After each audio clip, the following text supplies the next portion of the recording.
And folic acid ఎందుకు specific అని అంటే మన డైట్ వల్ల కానివ్వండి, మన ఎక్స్పోజ్ అయ్యే కెమికల్స్కి కానివ్వండి, పొల్యూషన్కి కానివ్వండి, మన బాడీలో ప్రతి ఒక్క సెల్లో ఉండే డిఎన్ఏ డ్యామేజ్ అవుతూ ఉంటుంది రెగ్యులర్గా.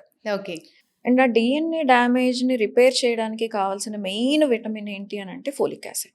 సో ఫోలిక్ యాసిడ్ అనేది కరెక్ట్గా ఉంటే ఎగ్లో ఉండే డిఎన్ఏ, స్పర్మ్లో ఉండే డిఎన్ఏ ఏదన్నా చిన్న చిన్న డ్యామేజెస్ ఉంటే కరెక్ట్ అవుతాయి. డిఎన్ఏ అనేది మన హెల్త్ని డిటర్మిన్ చేస్తుంది.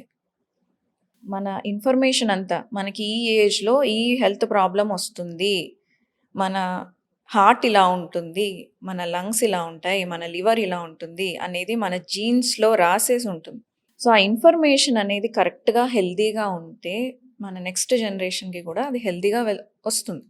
మనం డ్యామేజెస్ తోటి ఆ డ్యామేజ్ డిఎన్ఏని వాళ్ళకి ఇస్తే హెరిడిటరీగా వచ్చే దరిద్రాలు ఎలాగో వస్తాయి. అవును.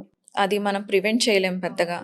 కొత్త దరిద్రాలని కూడా ఇచ్చినట్టు అవుతుంది. అంటే మన పేరెంట్స్కి లేని హెల్త్ ఇష్యూస్ కూడా పిల్లలకి వస్తాయి. That is what is happening now. Okay. అందుకనే జనరేషన్ టు జనరేషన్ మెంటల్గా ఫిజికల్గా వీక్ అవుతున్నది.